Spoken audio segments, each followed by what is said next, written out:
Welcome to the Flourishing Through Adversity podcast with me, Dr. Kevin Ellers. You know, life challenges all of us. We have setbacks and struggles, loss, and traumatic events that can sometimes rock us to our very core. But life shouldn't be just about surviving these tough times. It should be about learning how to leverage these events as fuel for growth. What we do in the aftermath matters. So grab your headphones and take a breath, and let's dive in as we explore the neurobiology, relational, and spiritual dimensions of flourishing through adversity. Welcome back, my friend. This is the Flourishing Through Adversity podcast. And I have to apologize because it has been a crazy busy month and a half. I did this interview that I'm doing with Dona, getting ready to release, like over a month ago. And we had two grief retreats, intensives, one down in Subiaco, Arkansas, at a monastery at the Subiaco Abbey, amazing place actually. And then I was in Nashville doing another one and had a bunch of training, so have not had a chance to follow up. Haven't been home enough to actually do this. And so I've had multiple people saying to me, "I thought you retired." And I said, "No, I didn't retire. I never said I was retired. I'm retired from the Salvation Army." And so I'm very excited about this podcast. Dona Fisher, we did this interview with her, and you'll see that in a few minutes. But one of the things that's come up repeatedly this year as I've been in my trainings and dealing with people and in supervision stuff and mentoring is the past that we grew up with has potential to either help us become better human beings and ultimately better caregivers or helpers for those of us who are out in the world helping those in crisis and trauma, which a lot of the people who watch this are doing. Or it can sink you. And so the whole deal of this is that we have to look at what shaped us. And we have to look at our past, and we have to figure out, are we going to use this stuff for fuel for growth and becoming a better human being and not necessarily repeating the sins of our parents and great-grandparents and great-great-great-grandparents? Or are we going to dive into this stuff and say, hey, this pathology stops here. I just had a super crazy intensive week this past week. And so we were doing some stuff with the whole brain spotting, psychosensory stuff. And it was so interesting as we were going through this stuff, how many of us had stuff from our past. And some of this stuff is just generational things. And I see this all the time with people who they're super intelligent. I deal with a lot of high profile people, a lot of leaders, a lot of ministry leaders, people who are counselors and coaches. But you know, none of us ever cease to be human. And if we don't stop to look at our stuff, then we can't ever address that. And here's one of the biggest things too I find is that unless we are with other people and in relationships that are intimate and are open and honest and trustworthy, is, you know, we have a snowball's chance and a warm place of actually recognizing that in ourselves. And so, you know, if you are tuned in to God and you ask the Holy Spirit to help you, He's really good at revealing that to us. But sometimes we're just running nonstop and we are so out of touch with ourselves. And if you're like me, there's times in our life that we end up doing that. And so I just love this story with Dona. And so we're going to just dive into this. And then I'm going to leave you with a few questions at the end. Because ultimately for us is we want to look at the past.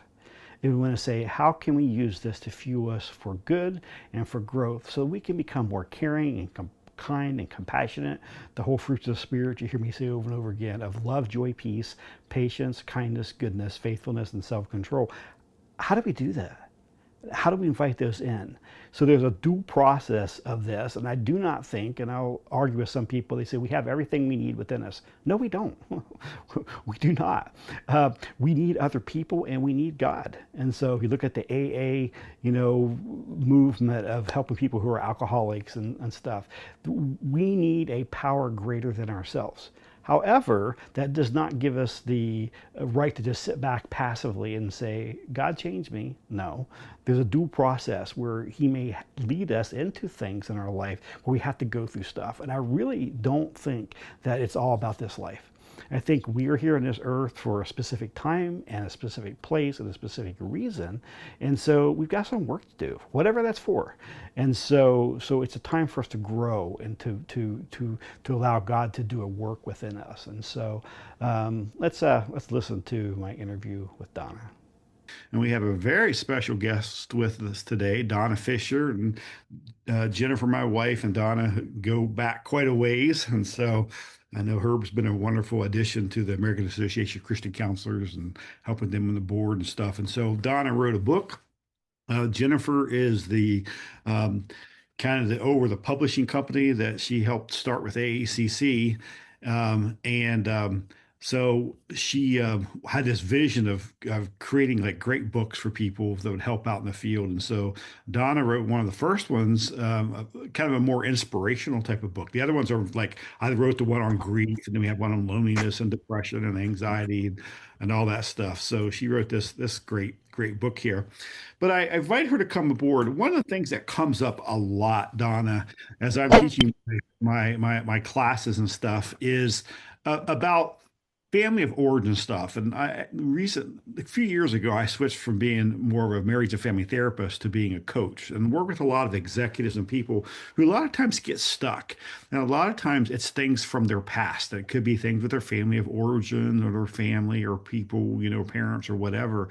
But when I read your book, I thought it was such an amazing story of how you kind of leaned in and kind of confronted some of the stuff of your parenting space with your mother. And there's a really story of redemption. And so welcome and thank you for taking time to be on. And I just wanted to kind of turn you loose and just ask a little bit, tell me about who you are. And then I'll ask you to start about how did this book come to be for you? Well, thank you for inviting me. It's a pleasure to be here. My name is Dona Fisher, and I'm from Lancaster, Pennsylvania, and I was raised in a farm, and Mm. that makes me the farmer's daughter. And farm work is hard work.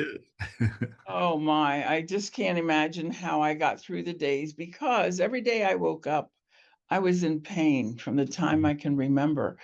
And my mother would say, "Are you crying again?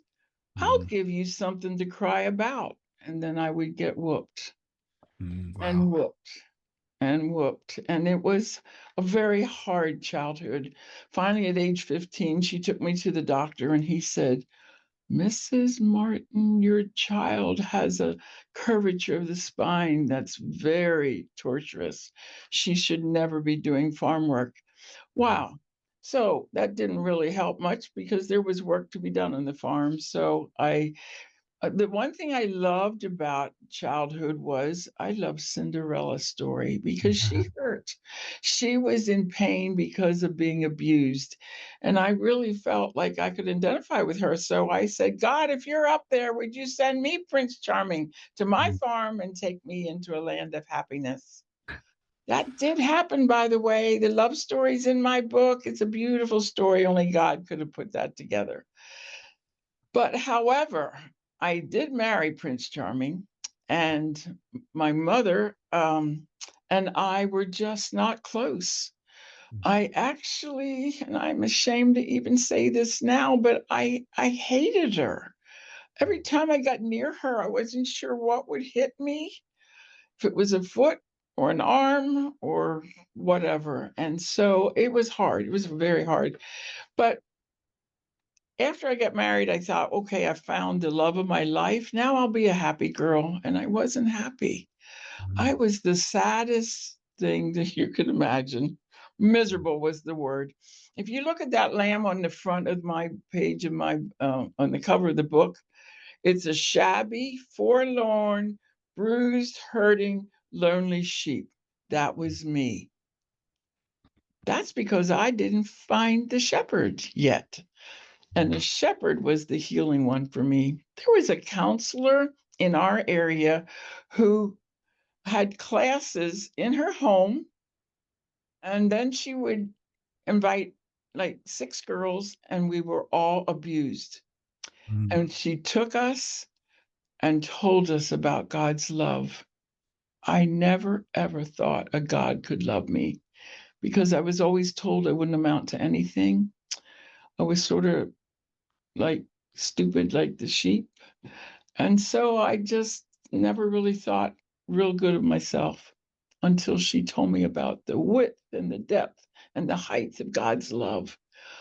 Wow, he loves me. She said, yes, not only that, he has a plan for you. And I was so excited. She said, but this is what you must do first. You must take that person or persons who that you have attitude toward, and we're going to write their names down and throw them in a fireplace, and we're going to burn it. That's called a healing of memories. Whoa, I love this. So I did it very well. The next week, she goes, now it's time to go to those persons and say you're sorry. I went, sorry for what? I never beat my mother up. She goes, no, but you hate her. I do. I really do hate her. I don't like that. As a matter of fact, I'm thinking back to my little girls. I had two little girls. Thought they would bring me happiness, but what I was finding myself doing was treating them like my mother treated me. I didn't like that at all. I hated it. I'd go into their bedroom every night and put my hands on their head and say, God, please erase whatever I did or said today that would hurt my sweet little girls. I don't want them ever to live through what I did. And so when she said that I hated my mother, I did. And then she said something that really hurt. Go to her and tell her. How could I go to my mother and tell her I hate her? This is my mother. But I got the courage to do it. My husband said, I'll pray for you. You go. So I went to her house, didn't tell her I was coming.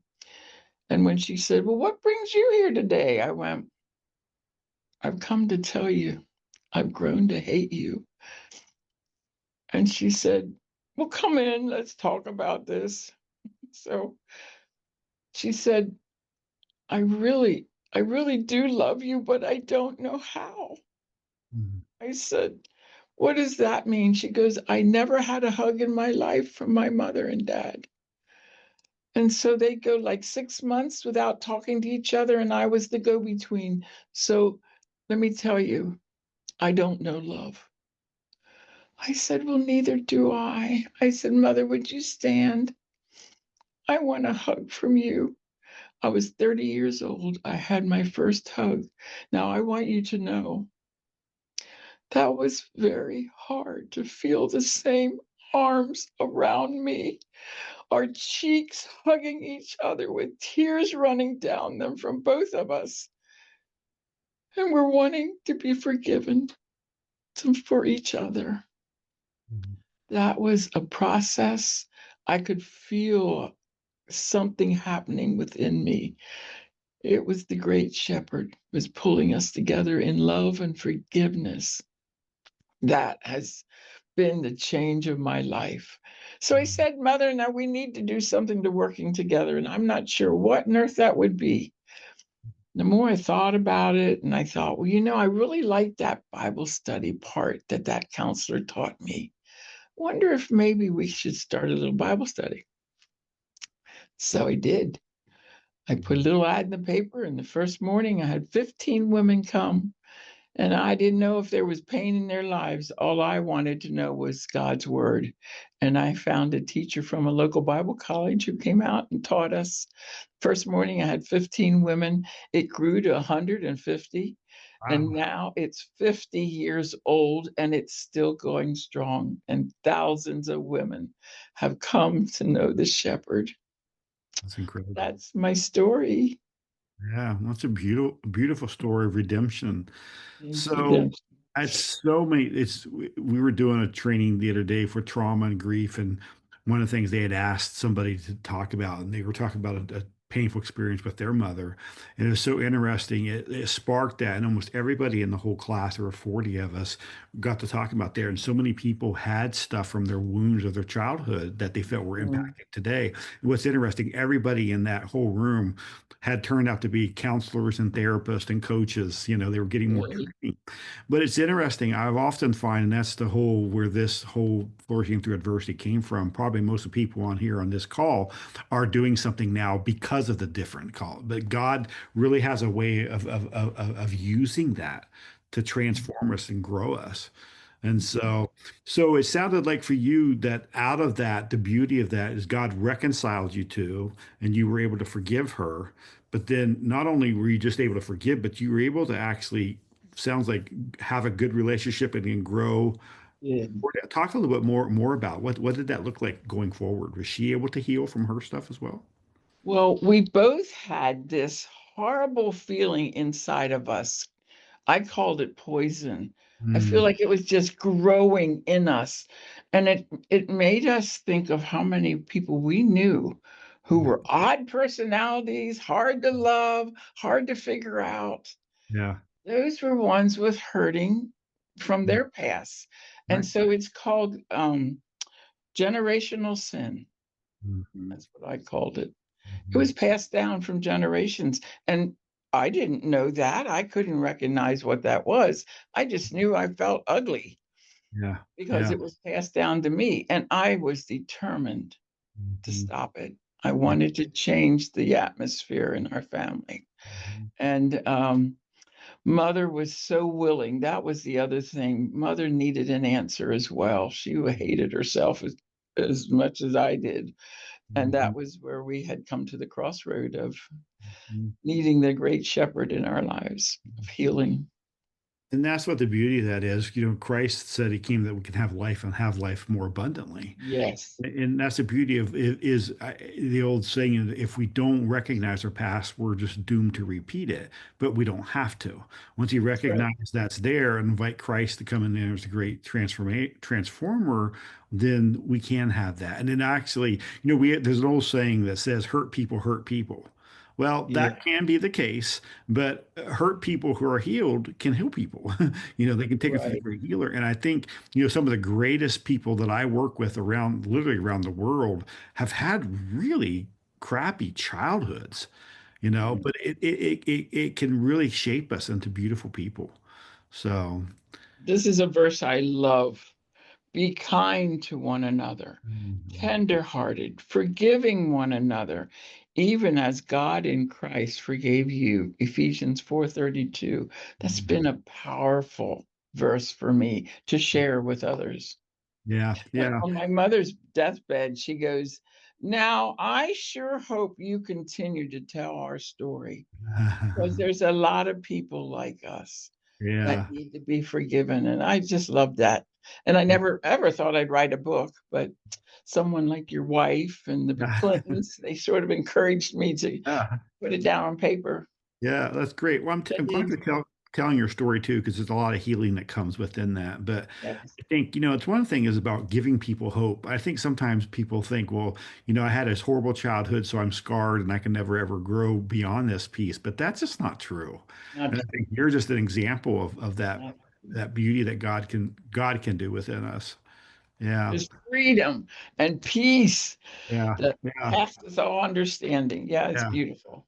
Remind me, how old were you when you finally got the courage to go to confront her at that point? 30, 30. And 30 I years old. never had a hug from her, not even on my wedding day.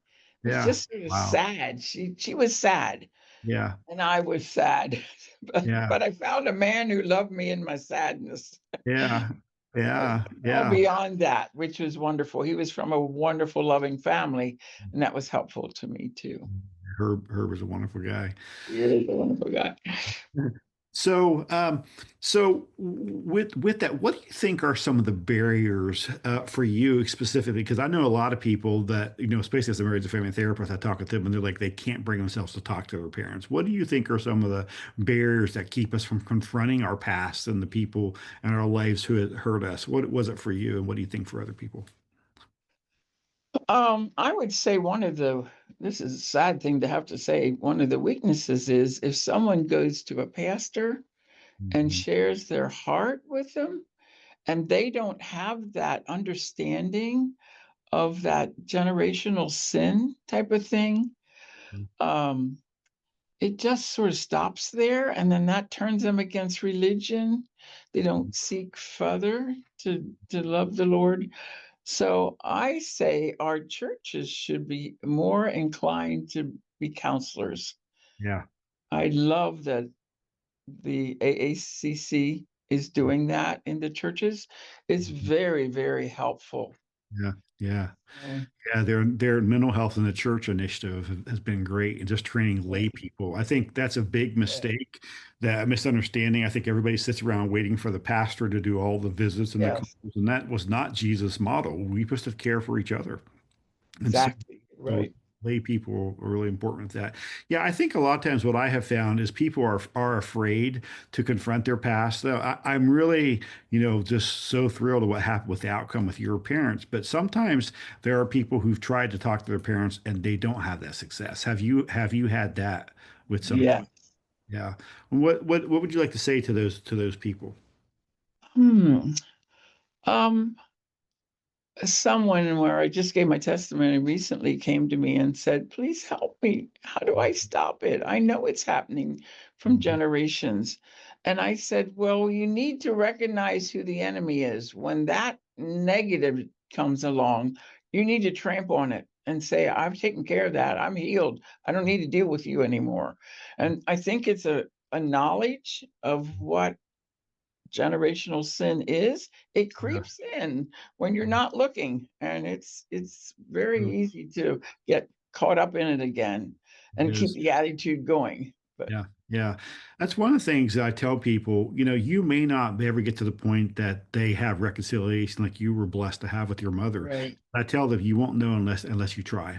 And one of the things I tell them, that part of that you have to come to reconciliation with your past and forgiveness. I think sometimes people equate forgiveness with saying that it was okay, or that, when I forgive you, that means that what you did to me was forgotten. No, you're letting it go and you're choosing to move on with that. And so, Mhm. because I remember this one guy I was teaching the grief class, and we were talking about that. He's talking about his father. He said, I don't even call him a father. He call him by his name. He said basically, this was kind of crude. He said he was a sperm donor in my life, and that was it. Wow.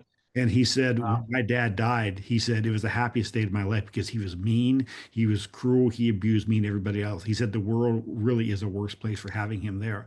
And he said there was a freedom once he died, but he said, we were talking about forgiveness. He said, but I have been able to let him go and forgive this piece of that, but that doesn't mean we'll ever have reconciliation or ever feel love for him.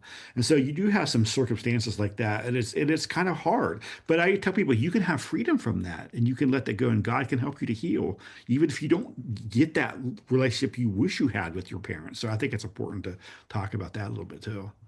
That is true. I could tell you a story too. When I was speaking at one of the e-women events, a lady came up to me and she goes, "You've really encouraged me. I need to go find my mother. I never knew my mother. She gave me up for adoption, and I decided to go find her."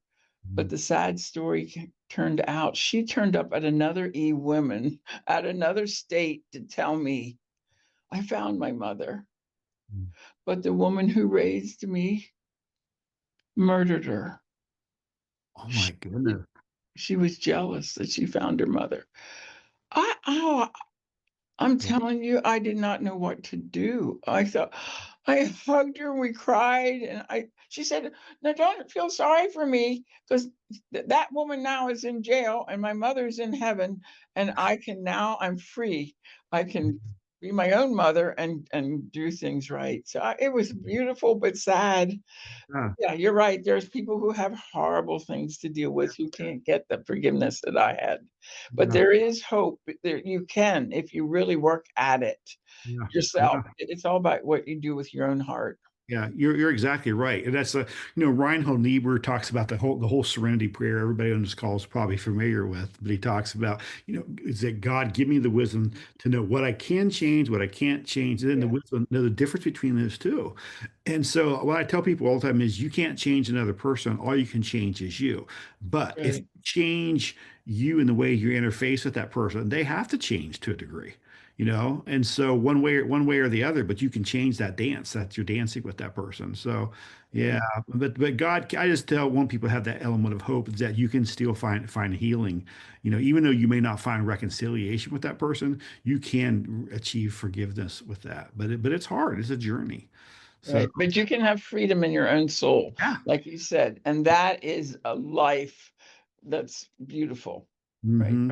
Yeah, I talk about sheep a lot. I love sheep, and it's such a metaphor. And Jesus used the example of sheep, but as the metaphor of that, what is it about the sheep relationship that you think that's so kind of important here, and why Jesus used that analogy so much?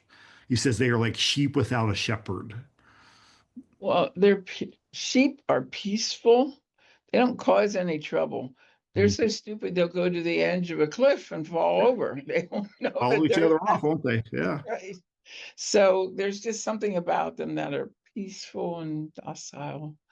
Um, and maybe they are stupid, but they really depend on a shepherd or someone to lead them. And that's how I've felt all my life, that I needed somebody to come Mhm. alongside of me to show me what Mhm. life is all about in the Christian world. And the Bible studies have been so awesome for me. And I'll Mhm. always be thankful for that counselor who took the time out of her busy schedule, and she was a pastor's wife, Yeah. but to bring women into her home and show them what healing could could happen in their own life and find peace.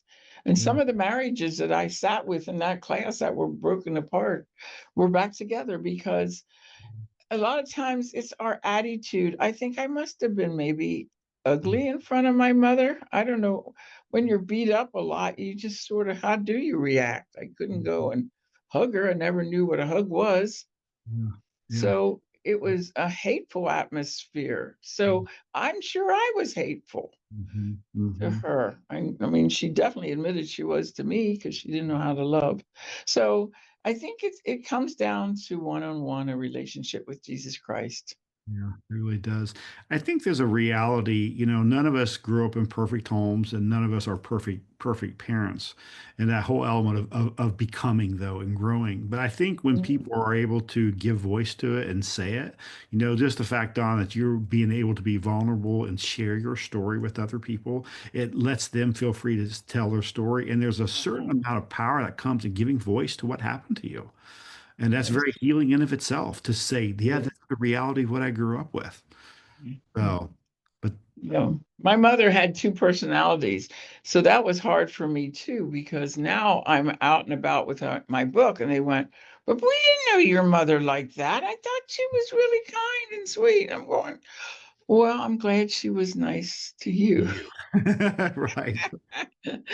But there was another side to her that my whole family. Oh, I have a schizophrenic sister that was just a nightmare in our home as well. And between her and mother, I'm telling you, I like to go to my bedroom and stay, but I couldn't. I always had to work. Sometimes I get sent to my bedroom without eating. Yeah. But anyway, it's passed, and my sister made it through. She's in heaven, Mhm. and my mother is as well. So, Yeah. Yeah, it's wonderful you're able to have that reconciliation piece of that. right, I just encourage people, if you're here and you have to make peace with your past. you And sometimes must. that's a hard reality. And sometimes you don't get that ending, but you could still become free from that. That's the really beautiful part. So is there anything else that you wanted to talk to people about in your journey? I wanted to focus eventually on a little bit about how you use this to help it transform you to really lead this Bible study, and talk about, that dynamic of what that's been about, and how you kind of have developed that and set that up, and kind of your structure for that, because it's been going on for a long time. Long time, 52 years. Um, that's very interesting, because when I say how a sheep depends on the shepherd, I knew nothing. I don't have the education that a lot of people have with their degrees and all that. I made it through high school. That was about it. But it was hard for me to get to school on time. And I had all my chores when I got home. And then I had this pain that I was living with. It was very hard. So what I would love to encourage people to, again, not every family goes to church, but my little Sunday school times were precious to me now that I look back over it. I didn't understand a thing. I thought the Holy Ghost was a ghost coming anytime now to take me away. Like It was Casper. Yeah. scary. Yeah. Yeah. It was a very, I didn't understand it. It wasn't explained to me. Very thing. So Mhm. I think that when I asked my mother at I think I was 6 years old, if I could ask Jesus into my heart because my somebody told me that I should do that, but I didn't know what that meant. How could you ask a big man in your heart? It didn't make sense. And she goes, "You're too little to understand any of that." Mm. So when I asked her, "Can you hold me?" She goes, "No, you're too big to hold." So those were the scars that were deep within my soul. And Mm. I just had to work it out using my children to tell them about Jesus and how we can ask him into our heart and we can become Christians. And I made sure they went to church. And it was a thing that when the light went on in my soul, there was a Mhm. brightness that I had never had before. So I was seeking. And Yeah. I'll never forget the older woman who saw a sad spirit in me and encouraged me to go to this class where the counselor was. That was Yeah. beautiful. I'll never forget that. Mm. That got me on a new path that I had never been on before. I'm sure I was not a nice wife. Mm. I called myself a door slamming Christian. I Mm. just wasn't happy. But when Mm. I found the Savior in a new way, in a forgiving way, so I would just encourage, don't let those um, sins harbor in your soul. Get it out, talk about it, Yeah. and it gives freedom. Is all I can say. Because that hate and that lack of forgiveness really is like a poison, It and is. it will destroy you from the inside. You know, I mean, it will destroy us physically, mentally, and spiritually. One of the Mhm. things you had said, and I read it in your book too, and you asked your mom those questions. It sounds like there was an element of your early life where there was some religious kind of connections with people, but the religion that you were associated with there was not really transformative. It wasn't an intimate personal relationship with Yeah. Christ as a shepherd, a loving shepherd piece of that. And so, Never did I understand that. It yeah, was all looks and following the rules, and it didn't make a bit of sense to me. I liked Cinderella a whole lot better. yeah, She yeah, gave hope and peace yeah, to me. And yeah. that's what I was looking for, but I didn't get that kind of food in my life. Yeah. I coined a term a few years called, there's something called PTSD, post-traumatic stress disorder. And I call it post religious stress disorder What because is that? some people have had some religious trauma by people who had all the, the rules and the regulations, but there was no love, there was no kindness, there was no grace, there was no forgiveness, no acceptance.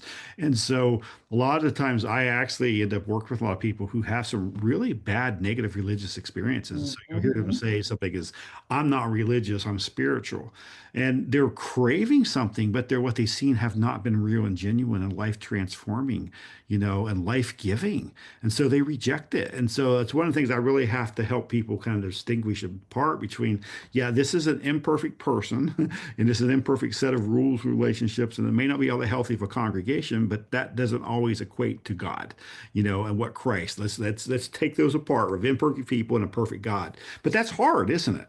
It's hard Yeah. basically if you have religious leaders or something who have been abusive or something with somebody. Yeah. Exactly. In my early childhood, we lived by a railroad track. So we always had the, I don't know what you would call them. We called them tramps. They Mhm. would come and stop in at our farm and ask for a meal. And my parents always, my mother always cooked a nice meal for these guys. Dad took their cigarettes and their matches away and left them sleep in the barn. So that was a little bit of love. I thought that was a kindness. But Yeah. bring it back to today when there's so many homeless and Mhm. hurting people on the streets. Mhm. They have a story. We do. And if they haven't told their story and got healing, they'll Mhm. live the rest of their life with that negatory. And if Mhm. you have someone in your home life like that, Yeah. It's painful to live through that unless you get healing. It's a hard life to live. Mhm. When you have a healing, that's when those hurt people then become healers, you know. Yes, I love And that. they're beacons of hope, to Mhm. people in times of crisis. So yeah, I just want to hold out hope for you. If you had anybody in this call who's had a rough childhood or in their past, that you can really kind of allow that and say, how can God use this to transform and make me a more compassionate helper? And I think that's what I hear about you, Donna. It's just you looked at it and said, I don't want to repeat these patterns. I want to be a good parent. I want to love my children, the Yes. way that God loved me. So. Yes, and Okay. and he has, and they're beautiful. They're both in ministry. Oh, that's So, awesome. That's yeah, it's awesome. great. They both love to sing, and Yeah, yeah, they're wonderful. They come to my Bible study a lot and sing for me. yeah, that's great. I hope you enjoyed that. What an amazing, amazing human being.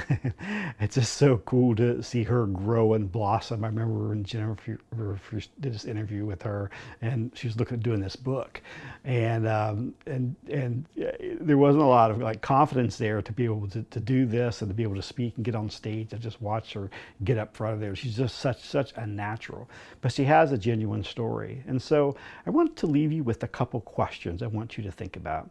Have you really taken a look at your past? Have you looked at the traumatic events, the losses that you've had in your life?